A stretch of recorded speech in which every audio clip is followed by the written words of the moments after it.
Hi అండి, welcome to our channel. ఈరోజు egg fried rice చేసుకోబోతున్నామండి. దీనికి కావాల్సిన పదార్థాలు చెప్తానండి.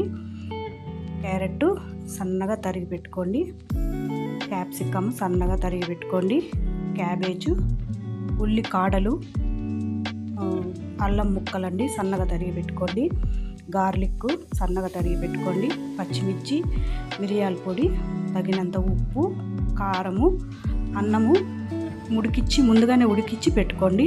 కోడిగుడ్లు ఒక 6 గుడ్లు అండి. ఇప్పుడు తయారీ విధానం: ముందుగా ప్యాన్ పెట్టుకొని దాంట్లో కోడిగుడ్లు కొట్టి వేసుకోవాలండి. కోడిగుడ్లు ముందుగానే వేయించుకోవాలా, ముందుగానే ఫ్రై చేసి పెట్టుకోవాలా.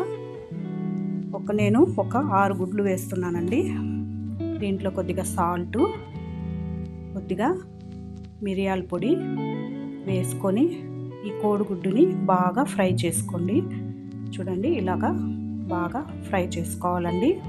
దీనికి అన్నము ముందుగానే ఉడికిచ్చి పెట్టుకోవాలండి. నేను బాస్మతి రైస్తో చేస్తున్నాను.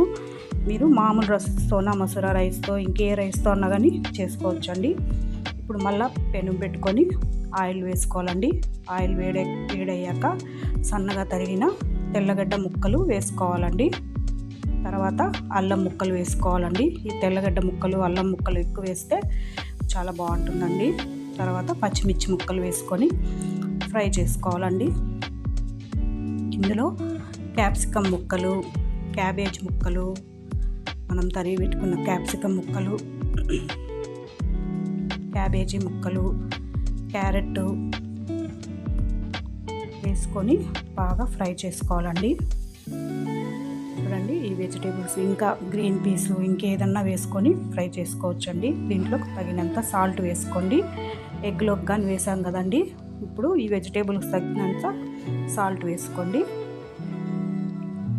తర్వాత మనము కోడిగుడ్డు ముందే ఫ్రై చేసి పెట్టాం కదండి. ఆ ఫ్రై చేసి పెట్టిన కోడిగుడ్డుని కానీ వేసేసేయండి. తర్వాత ఉడకబెట్టి పెట్టుకున్న అన్నాన్ని వేసేయండి. వేసేసి ఇప్పుడు మిరియాల పొడి, కొద్దిగా సోయా సాస్,